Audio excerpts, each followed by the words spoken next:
मैं ये चाहता हूँ कि एक वचन मैं आपके लिए पढ़ूं और आपको एक ऐसी चीज़ बताऊं जो पवित्र आत्मा ने मुझसे आपको बताने के लिए आज की मीटिंग के लिए बोली है। हमें ये बात बड़े ध्यान से समझनी है कि परमेश्वर ने एक सिस्टम बनाया है वचन का, और मोस्टली हमारी जो प्रार्थनाएं हैं उनका जो आंसर है वो परमेश्वर के वचन के बीज से आता है। हालेलुया। तो अब जब हम इस वचन को आज पढ़ेंगे, ये वचन है लूका 18 उसकी 1। फिर उसने इसके विषय में कि नित्य प्रार्थना करना और हियाव ना छोड़ना चाहिए उनसे एक दृष्टांत कहा। मैं इसे इब्रानी भाषा में भी निकालूंगा। और इसमें कहा, किसी नगर में एक न्यायी रहता था जो ना प्रभु से डरता था ना किसी मनुष्य की परवाह करता था। तो भी उस नगर में एक विधवा रहती थी जो उसके पास आकर कहती थी, मेरा न्याय चुकाकर मुझे मुद्दई से बचा। कुछ समय तक वह ना माना, परंतु अंत में मन में विचार कर कर कहा, यदि मैं ना परमेश्वर से डरता, यद्यपि ना मनुष्यों की परवाह करता हूँ, तो भी ये विधवा मुझे सताती रहती है, इसलिए मैं उसका न्याय चुकाऊंगा। कहीं ऐसा ना हो कि वो घड़ी घड़ी आकर मेरे नाक में दम करे। प्रभु ने कहा, सुनो, वो अधर्मी न्यायी क्या कहता है, इसलिए क्या परमेश्वर अपने चुने हुओं का न्याय ना चुकाएगा जो दिन रात उसकी दुहाई देते रहते हैं? क्या वह उनके विषय में देर करेगा? कितना सिंपल और कितना पावरफुल ये वर्ड है। परमेश्वर ने कहा, एक अधर्मी अन्यायी क्या सोचता है? एक अधर्मी है जो प्रभु की नहीं डरता, किसी आदमी की परवाह नहीं करता, एक पोस्ट के ऊपर है, न्याय करने की पोस्ट, एक जज है, लेकिन वो ये कहता है कि मैं इस विधवा का न्याय चुका दूं, ऐसा ना हो कि ये बार बार आकर मेरे नाक में दम करे। तो परमेश्वर कहता है कि क्या मैं अपने चुने हुओं का न्याय नहीं करूंगा जो दिन रात मेरे नाम की दुहाई देते रहते हैं? बहुत से लोग ये नहीं जानते हैं कि परमेश्वर आपकी विश से नहीं, आपकी प्रेयर से आपको देता है। काश, आई विश वो जीनी नहीं है कि आपने उसे रगड़ा और उसने आपकी विश को पूरा कर दिया। वो परमेश्वर है, वो आपको गंदी आदत नहीं देना चाहता। वो चाहता है कि आप उसके लिए मेहनत करें।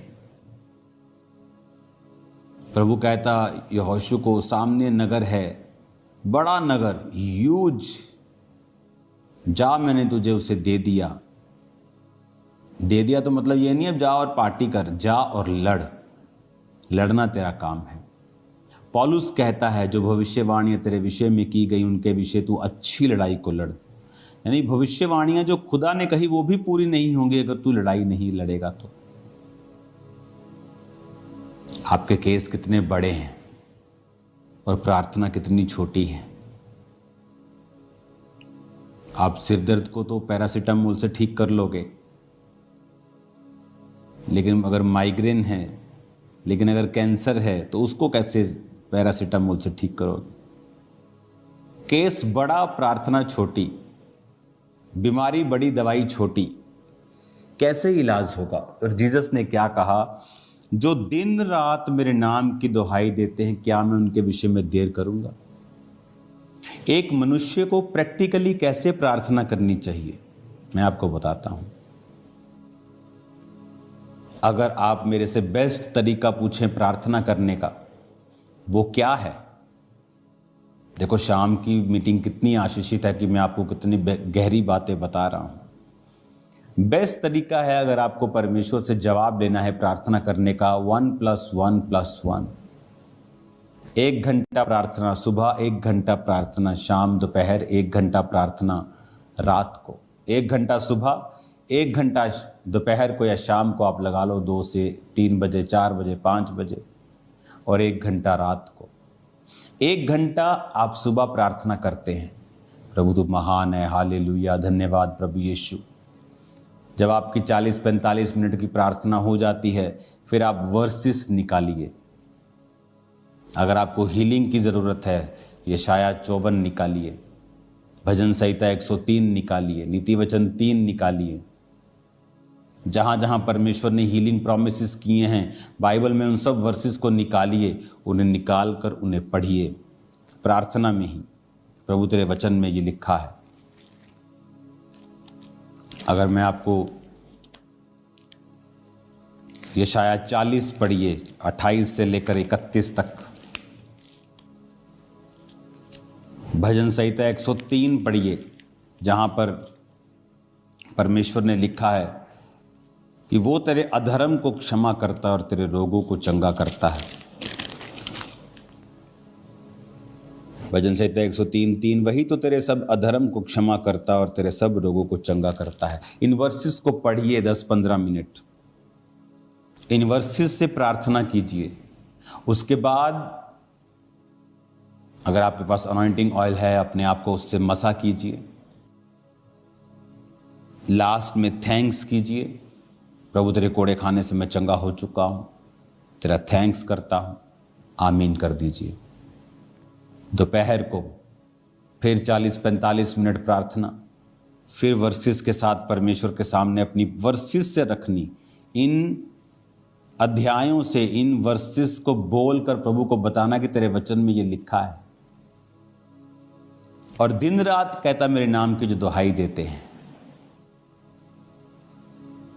संडे थर्सडे दुहाई देने वाले बहुत हैं, चलो संडे जाके दुहाई दे देते हैं। उसके बाद सोमवार क्या, जो सुबह से बर्तन मांज के, जो काम घर का, जो आदमी अपने ऑफिस में जाता है, कोई प्रार्थना वाला जीवन नहीं। शाम को आधा घंटा एक बैठ गए, प्रेयर माउंटेन वाली चलो प्रेयर कर ली, ठीक है, लेकिन जिस प्रार्थना की मैं बात कर रहा हूं वो आपका न्याय चुकाएगी, आपको परमेश्वर से जवाब लेके देगी।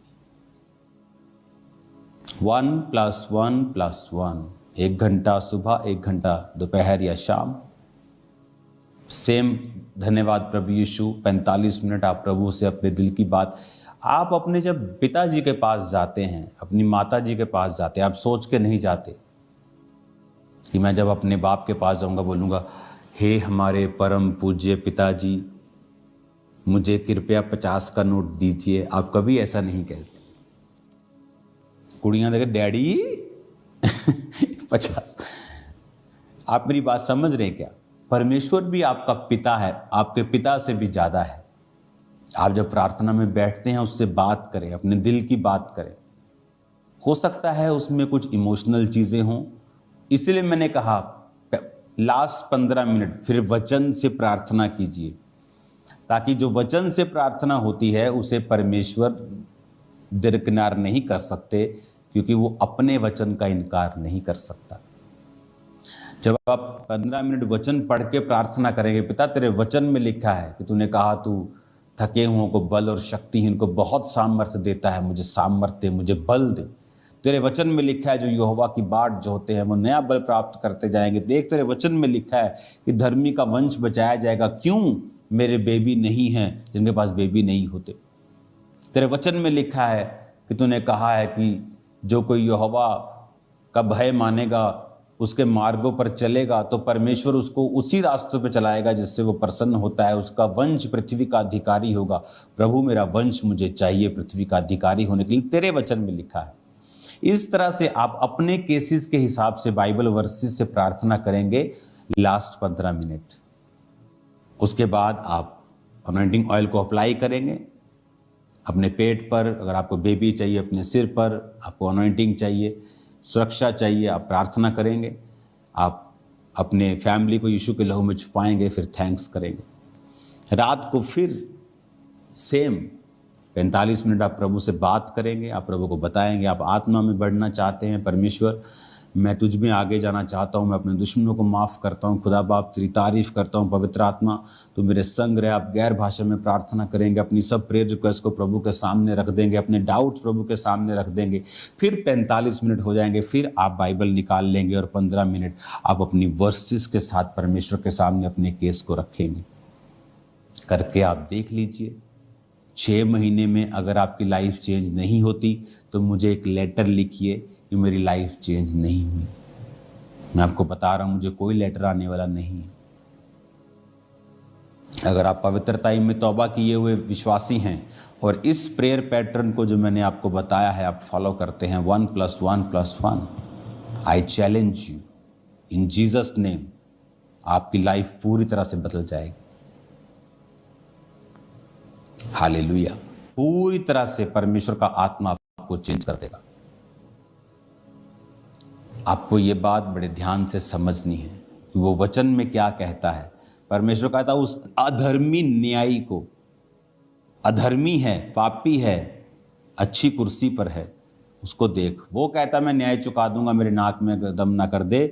तो कहता तुम मेरे नाक में दम करो। कैसे? शब्दों से नहीं, अपने इमोशंस से नहीं, वचन के साथ। वो वचन का इनकार नहीं कर सकते। वैसे मैंने कहा 45 मिनट पर करो प्रार्थना। उस 45 मिनट में प्रभु के सामने अपनी चीज़ों को रखो, डाउट्स को रखो, उसे शेयर करो, गैर भाषा के साथ भी प्रार्थना करो ताकि आत्मा के साथ भी आपकी प्रार्थना हो जाए। फिर 15-20 मिनट वचन के बीच से करो प्रार्थना। ये नहीं एक बार कर ली फिर 2 दिन बाद कर ली। नो, सुबह, दोपहर, शाम, सुबह, दोपहर, शाम। टीबी का डॉक्टर जब टीबी की दवाई देता है बोलता है एक दिन भी मिस की ना तो दोबारा से कोर्स शुरू होगा। मैं आपको यही कह रहा हूँ, मिस नहीं करना, दिन और रात उसके नाम की दुहाई देते रहना। देखो फिर क्या होता है जब आप वचन के बीच से अपनी प्रेयर रखेंगे कि प्रभु तेरे वचन में लिखा है। अगर कोई बीमार है, मान लो वो नीति वचन 3 पढ़ रहा है, तो वचन में लिखा है। ये सब प्रेयर्स, कौन सी प्रेयर कहाँ लिखी है इसकी बुक में लिख रहा हूँ, तो दैट विल हेल्प यू। उसकी बुक में लिख रहा हूँ, वो बुक आपको 1 महीने के करीब मिल जाएगी। तो उस बुक में सभी प्रार्थनाएं कहाँ लिखी हैं वो मैंने मेंशन किया है, और प्रेयर भी मेंशन की है कैसे करनी है। हालेलुया। तो इस प्रार्थना से क्या होता है, जैसे मैं नीति वचन 3 उसकी अगर 7 को पढ़ता हूँ, अपनी दृष्टि में बुद्धिमान ना होना, यहोवा का भय मानना और बुराई से अलग रहना, ऐसा करने से तेरा शरीर भला चंगा और तेरी हड्डियां पुष्ट रहेंगी। प्रभु तेरे वचन में लिखा है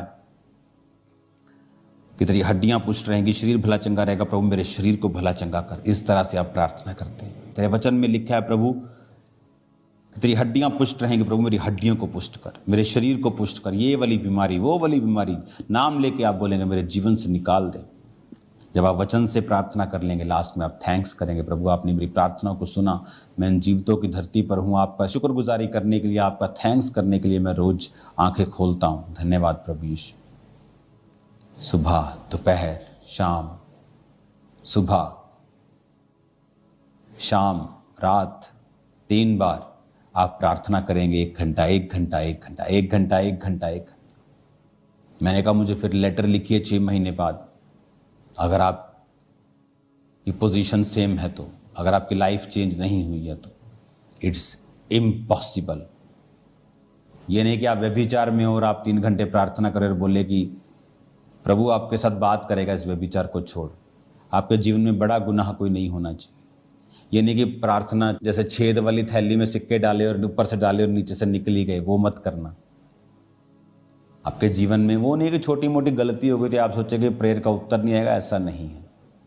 लेकिन कोई बड़ा जानबूझकर किया हुआ गुनाह, चोरी, कोई व्यभिचार, किसी को गिराना, ऐसा आपकी लाइफ में नहीं होना चाहिए।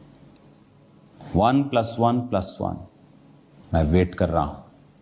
ये वचन आपकी लाइफ को चेंज कर देगा। आप देखिए फिर, अगर आपका बच्चा नहीं प्रभु में है, 45 मिनट के बाद वंशों की प्रार्थना में वर्सेस के साथ कीजिए।